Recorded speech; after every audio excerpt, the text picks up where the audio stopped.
Hello everyone, आप सभी का स्वागत है एचपी स्टडीज में। My name is Keshav Katoch. So HPPSC ने अपनी न्यू पोस्ट जो है आउट कर दी है, that is of agriculture development officer.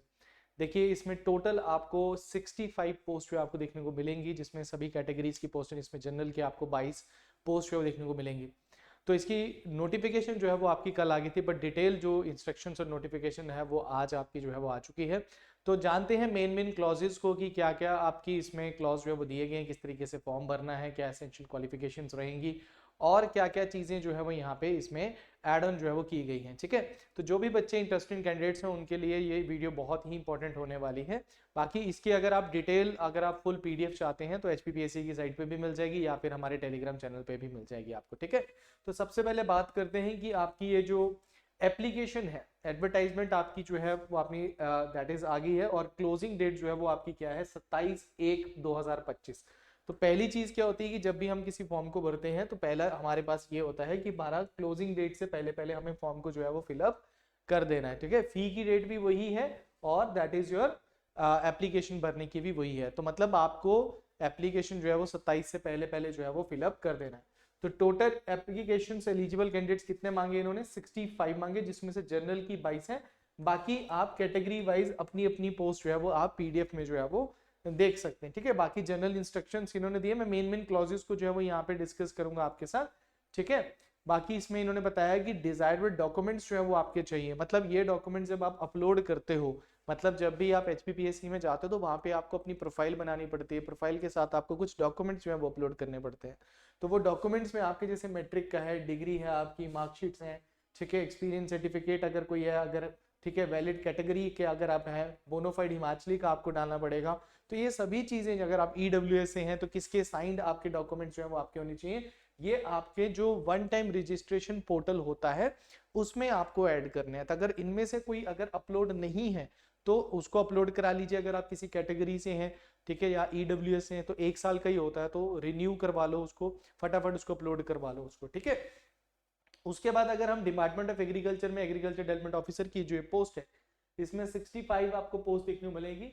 Payment level इसमें 16 रुपीज 48,700 से 1,54,300 तक का यहाँ पे पेमेंट इसको बताया हुआ है। कैटेगरी वाइज आप इसमें देख सकते हैं कि भाई शेड्यूल कास्ट की कितनी है, ईडब्ल्यूएस की कितनी है, अनरिजर्व कैटेगरी की कितनी है, वन बाय वन आप अपनी तरफ से जो है वो देख सकते हैं। इसमें आपको HP ex serviceman of HP की भी पोस्ट जो है वो देखने को इसमें मिलेगी आपको। तो जो भी कैंडिडेट है, जो भी किसी कैटेगरीज में भी आ रहे हैं, वो इसको जो है वो जरूर देख लीजिए। एसेंशियल क्वालिफिकेशन आप सभी को पता है कि बीएससी एग्रीकल्चर आपकी एसेंशियल होगी अंडर 4 इयर्स ऑफ प्रोग्राम, या फिर MSc agriculture and second class from A college और यूनिवर्सिटी और सेंट्रल गवर्नमेंट और आईसीआर। ठीक है, तो बीएससी एग्रीकल्चर जो है वो इसमें मिनिमम क्वालिफिकेशन तो आपको जो है वो चाहिए। Desirable qualification like MSc agriculture first class और अबव है। आपको हिमाचल प्रदेश की knowledge condition, that is your conditions, उनके डायलेक्ट्स, उनके बारे में नॉलेज होना जरूरी है। ठीक है, बट मेन आपका बीएससी एग्रीकल्चर रहेगा, बाकी आपका पेपर ही डिसाइड करेगा यू आर सिलेक्टेड और नोट। ठीक है, उसके बाद अगर हम यहाँ पे बात करते हैं तो इन्होंने बोला है कि अगर आप रिजर्व कैटेगरी से तो किस तरीके से अगर आप भरते हैं, और आप जनरल में आते हैं या जनरल वाले किस तरीके से फाइट करेंगे, उसके बारे में यहाँ पे बात जो है वो इन्होंने की गई है। ठीक है, अब आगे आप बात करते हैं एज जो है वो यहाँ पे एज कितनी है, that is your 45 years and below, मतलब मैक्सिमम 45 है। बाकी कैटेगरीज में आपको 5 साल का रिलैक्सेशन जो है वो इन्होंने यहाँ पे दिया है। और आपकी एज जो है वो 1/1/2024 लिखा हुआ है यहाँ पे। ठीक है, देखो अब यहाँ पे 1/1 जनवरी नहीं लिखा है इन्होंने, 2025 नहीं लिखा, 1/1/2024 आप 45 से कम होने चाहिए। ठीक है, तो आपकी उतनी जो है वो आपकी एज तो है वो यहाँ पे होनी चाहिए। ठीक है, 5 ईयर रिलैक्सेशन यहाँ पे कैटेगरीज को यहाँ पे दिया गया है। अप्लाई आपको क्या करना है, एचपीपीएससी की साइट पे जाइए, वहां पे अप्लाई ऑनलाइन होता है। वहां पे अगर आपने एचपीपीएससी में रजिस्टर नहीं किया है तो सबसे पहले वन टाइम रजिस्ट्रेशन कीजिए, उसके बाद अपने डॉक्यूमेंट्स फिल कीजिए, अपनी सारी डिटेल्स आ रही है, क्योंकि एचपीपीएससी के फिर आगे फर्दर कोई भी अगर आप फॉर्म भरते हैं तो वो आपको बता देते हैं वहां पे कि किसके लिए आप एलिजिबल है, और वहीं पे अप्लाई नाउ करके सारी डॉक्यूमेंट्स बार बार अपलोड करने की जरूरत नहीं पड़ती है। तो एक ही बार जब आप अपलोड करते हैं तो it will be well and good हो जाता है। ठीक है, उसके बाद क्या आता है यहाँ पे, उसके बाद आता है एग्जामिनेशन स्टेशन सिटी शिमला है। उसके बाद आपका जो इसमें फीस इन्होंने बताई हुई है वो आपकी 600 रुपए इन्होंने, दैट इज फॉर जनरल, और कैंडिडेट्स फॉर अदर स्टेट्स जो होंगे उनका भी 600 ही होगा इसमें। ठीक है, और अगर कोई पूछता है कि हाँ भाई अदर स्टेट वाले भर सकते हैं तो भर सकते हैं, candidate of other state including reserve category candidates of other, सबका यही 600 ही लगेगा, मतलब वो जनरल से ही फाइट करेंगे। बाकी ईडब्ल्यूएस वगैरह के लिए 150 है, और बाकी आपके ex service male candidates match में हुआ relieve from the defence services, ठीक है, उनके लिए कोई फी नहीं है। बाकी आप यहाँ पे फीमेल कैंडिडेट्स को भी कोई फी यहाँ पे लगेगी नहीं, वो तो आप सभी को पता है, ठीक है ना। ओके, और नेक्स्ट है मोड ऑफ पेमेंट की बात करते हैं, वो ऑनलाइन आपका हो जाएगा, ठीक है। ई एडमिट कार्ड्स आपके बता दें तो आपके 2 पेपर आपके होने वाले हैं। That is the screening test जिसको पेपर 1 बोला जाता है, that is your descriptive subjective aptitude test जिसको आप पेपर 2 बोलते हो, and then your have a personality test. तो ये 2 एग्जामिनेशन होंगे आपके, ठीक है। उसमें अगर एग्जामिनेशन में भी देखोगे तो सबसे मेन चीज क्या है, दैट इज योर पेपर 1। अब पेपर 1 के आरएनपी रूल्स इन्होंने अभी निकाले थे, वो मैं नेक्स्ट वीडियो में आपको बताऊंगा कि पेपर 1 की तैयारी कैसे करनी है आपको, क्योंकि पेपर 1 बहुत इंपॉर्टेंट होने वाला है। अगर आप पीजीटी के पेपर की बात करते हो ना, तो कई बच्चों का जो एग्जामिनेशन है वो इसी की वजह से रह गया कि पेपर 1 ही उनका क्वालिफाई नहीं हो रहा है, ठीक है, 35 नंबर ही नहीं ले जा रहे हैं। तो पेपर थोड़ा अच्छा खासा पेपर आता है, ऐसा नहीं आप सोचना कि हम निकाल देंगे उसको और हम सेकंड पेपर, नहीं, अच्छा खासा पेपर आता है तो अच्छे से ही तैयारी करनी पड़ेगी। तो उसमें आपको हिमाचल जी के 30 मार्क्स का, आपको जनरल नॉलेज, इंटरनेशनल और नेशनल अफेयर्स 30 मार्क्स का, knowledge of Hindi language, English language, इसको मैं डिटेल में एक्सप्लेन करूंगा। बट मैं बता देता हूं पेपर 1 जो है या तो वो कंप्यूटर बेस्ड टेस्ट होगा या ऑफलाइन स्क्रीन टेस्ट होगा, मतलब ये एमसीक्यू बेस पे होगा, जिसके लिए आपको 1 घंटा मिलेगा। 1 घंटे में आपको ये सारे क्वेश्चन जो है वो करने होते हैं, मतलब 50 क्वेश्चन या 50 या 100 क्वेश्चन, वो डिपेंड करता है इनके ऊपर कितने क्वेश्चन से देने। वैसे 50 क्वेश्चन होते हैं, ठीक है। मार्क्स आपके जो 30 यहाँ पे होते हैं, ठीक है। तो उसको डिटेल में मैं आपको बता दूंगा कि भाई कैसे तैयारी करनी, क्या क्या टॉपिक्स हैं, वो हम वहां पे डिस्कस करेंगे। दूसरा आता है आपका अपना सब्जेक्ट जो एग्रीकल्चर आप पढ़ते हो, बीएससी एग्रीकल्चर पढ़ते हो, वो डिस्क्रिप्टिव सब्जेक्टिव एप्टीट्यूड टेस्ट आपका होगा, वो 3 घंटे होगा और ये पेपर एक ही दिन में होंगे, सुबह और शाम में आपके पेपर होंगे। 120 मार्क्स का आपका होगा। सिलेबस इसका अभी फाइनलाइज नहीं हुआ, अगर पुराना सिलेबस देखें तो वो भी डिसाइड मैं कर दूंगा। बट अगर हम बात करते हैं नया सिलेबस, तो पीजीटी में भी नया सिलेबस आया था, उसमें कई सारे नए टॉपिक्स भी ऐड हुए थे। तो लेट्स वेट दैट, पर मुझे नहीं लगता कि ज्यादा कुछ ऐड करेंगे, पेपर आपका उसी लेवल का जो है वो आपसे पूछा जाता है, ठीक है। तो यहाँ पे सिंगल स्लॉट में लिखा हुआ ना, shall be conducted in a single slot with same question paper in different slots with a different set of question paper depending on the total number of candidates, ठीक है। ज्यादा कैंडिडेट्स के ऊपर depend जो है वो करता है। बाकी आंसर शीट्स के बारे में बताया, पहले तो हमें मेन चीज तो है कि हमें पेपर निकालना है, उसके बाद हमें क्या करना है, हमें क्वालिफाई करना है पेपर 1 और पेपर 2 में जो है वो हमें दैट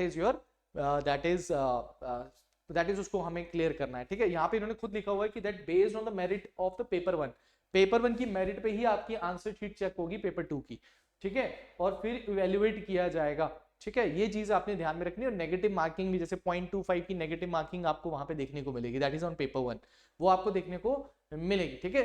ये आपने ध्यान में रखना है, ठीक है। अच्छा, एक और चीज आपने ध्यान में रखनी है कि इस पेपर में आपको एक चीज ध्यान रखनी है, this is not a normal paper like आप एचएएस वगैरह देते हो। इसमें आपको 5 ऑप्शन देखने को मिलेंगे, that is A B C D, और एक ई अलग से होगा, मतलब ऐसे होगा और एक ई अलग होगा।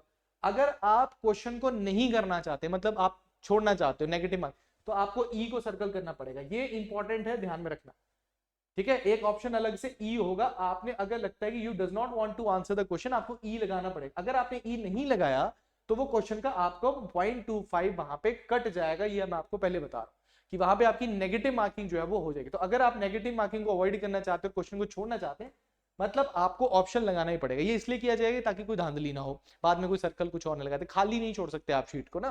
तो ये बड़ा अच्छा है, ठीक है। आगे आने वाले बाकी पेपर्स में भी ऐसा देखने को मिल सकता है, बट अभी आपको इसमें देखने को मिलेगा कि अगर आप नेगेटिव नहीं चाहते हैं, अगर आप क्वेश्चन को छोड़ना चाहते हैं, तो आप ई ऑप्शन को लगा दीजिए, बाकी आप किसी ऑप्शन को लगाना चाहते हैं तो वैसे भी लगा सकते हैं, ठीक है। ये आपने ध्यान रखना है। उसके बाद इसकी आंसर की जो है वो आ जाएगी। उसके बाद आप refund, sorry that is your, आप ऑब्जेक्शन देना चाहते हैं तो किस तरीके से आप ऑब्जेक्शन दे सकते हैं, ठीक है। ये सब चीजें आपको ध्यान में रखनी है। अगर आपको लगता है कि आपका डिस्क्रिप्टिव पेपर में भी कोई अगर डाउट आया है, तो आप 5 दिन के अंदर अंदर जो है वो कमीशन को जो है वो बता सकते हैं। कमीशन उसके लिए टाइम भी जो है वो आपको देता है, ठीक है। तो ये सारी डिटेल्स इन्होंने यहाँ पे बताए, कितने रेशो इन्होंने पोस्ट एडवर्टाइज होंगी, कितने रेशो में इन्होंने बच्चे जो है वो सिलेक्ट करने हैं, वो सब कुछ है। बट मेरे हिसाब से वो चीजें अलग होती हैं। पहले आपको क्या करना होता है, दैट इज आपको पेपर जो है वो आपका अच्छा जो है वो होना चाहिए, ठीक है। Written test shall be followed by the personality test, the personality test shall be of 30 marks. तो मतलब आपका जो पर्सनालिटी टेस्ट होगा वो 30 मार्क्स का होगा, ठीक है। वो शिमला में होगा। मिनिमम मार्क्स आपको पर्सनालिटी टेस्ट में 40% तो लेने पड़ेंगे, that is 12 marks for the candidates for general category, और 30% and that is 9 marks for the candidates of reserve category. तो मतलब 30 पर्सनालिटी टेस्ट में 40 और ये 30 तो कैटेगरी और अनरिजर्व को जो है वो लेना ही मिलेगा आपको, ठीक है। Generally 4 eligible candidates for a single post आपको यहाँ पे देखने को मिलेंगे ही मिलेंगे। तो ये चीज आपको थोड़ा सा ध्यान में रखनी की, जो चीजें इन्होंने यहाँ पे लिखी इसको एक बार रीड डाउन जरूर करना। अगर हम अभी रीड डाउन करने लग जाएंगे तो बहुत ज्यादा टाइम लग जाता है। ये होती है जो एक स्टूडेंट को बस इसको पढ़ना था, जो मेन है वो मैंने आपको बता दी, बाकी चीजें आपको इसमें देखनी पड़ेगी। और बाकी ये है कि अगर कोई सर्व कर रहा है रेगुलर पोस्ट पे है और इधर आना चाहता है तो एनओसी वगैरह जो है उसको लेनी ही पड़ेगी। बाकी इन्होंने यहाँ पे सारी चीजें आपको जो है वो यहाँ पे बता दी गई हैं, इनको एक बार आपने जरूर जो है वो पढ़ लेना है, ठीक है। तो यहाँ पे आप भी आपने को देखोगे सिलेबस कुछ नहीं दिया इन्होंने, सिलेबस कुछ नहीं दिया है, बस इन्होंने यहाँ पे इंस्ट्रक्शंस वगैरह जो है वो आपको दी है। इन इंस्ट्रक्शंस को आप एक बार जो है वो जरूर पढ़ लीजिएगा। अब आखिरी में मैं आपको एक चीज बता देता हूँ कि आपने अगर पेपर 1 सोच रहे हैं, पेपर 1 की तैयारी सोच रहे हैं या पेपर 2 की तैयारी सोच रहे हैं, तो एचपी स्टडी बहुत जल्द जो है इसके रिगार्डिंग आपको इन्फॉर्मेशन देगा, किस तरीके से आपके ये हमारे जो न्यू बैचेस हैं वो आपके लॉन्च हो जाएंगे। आने वाले एक हफ्ते में आपको सारा पता लग जाएगा। पेपर 1 का सिलेबस जो है वो आपको डिटेल वीडियो मिल जाएगी, उसको जरूर देखना, क्योंकि डिटेल वीडियो से आपको ये पता जरूर लग जाएगा कि दैट एक्चुअल में मुझे पेपर 1 में आना क्या है, और उसी को मुझे टारगेट जो है वो करना। और मैं उसमें पीजीटी के पेपर के हिसाब से भी आपको बताऊंगा कि क्या डिफरेंस है। अगर आप एचएएस एनटी की देखते हो तो उसमें डिफरेंस देखने को मिला, पीजीटी के पेपर में जो डिफिकल्टी देखने को मिली वो एनटी और एचएएस में नहीं देखने मिली, उनका अपना जैसा आता है पेपर वैसा आया। बट पेपर 1 का जैसे इन्होंने डालना स्टार्ट किया है तो वो हमें यहाँ देखने को मिल सकता है, क्योंकि पीजीटी हिस्ट्री है, फिजिक्स है ना, इकोनॉमिक्स है, पॉलिटिकल साइंस है, ये सारे पेपर हुए, उन सब में आप देखेंगे तो पेपर अलग अलग डिफरेंट तरीके का पेपर जो है वो आया, तो उसको हिट करेंगे हम, और उसी के तरीके से हम आपका जो है वो पेपर 1 का बैच भी आपका आ जाएगा। और क्योंकि पेपर 1 बहुत इंपॉर्टेंट है, ये लग रहा था बच्चों को कि पेपर 1 इंपॉर्टेंट नहीं है, but this is the most important thing, because इसको क्वालिफाई नहीं किया तो आगे का आपकी मेहनत ही बेकार हो जाती है।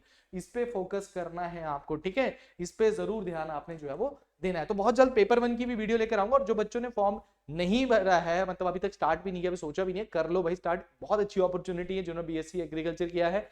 बट खासकर फिर बता रहा हूँ पेपर 1 वेरी वेरी इंपॉर्टेंट, क्योंकि पीजीटी के कई बच्चे जो है वो इस वजह से रह गए, उनके दूसरे में 80-80 मार्क्स आए थे उनके, बट यहाँ वो सक्सेसफुल नहीं हो पा रहे थे, ठीक है। तो ये चीज आपने नहीं करनी है। और पेपर 1 का सिलेबस क्या है वो जल्दी ही मैं आप वीडियो लेकर आपके सामने आऊंगा, तो फटाफट फॉर्म भरना है आपने और तैयारी शुरू कर देनी है। Thank you very much, all the best.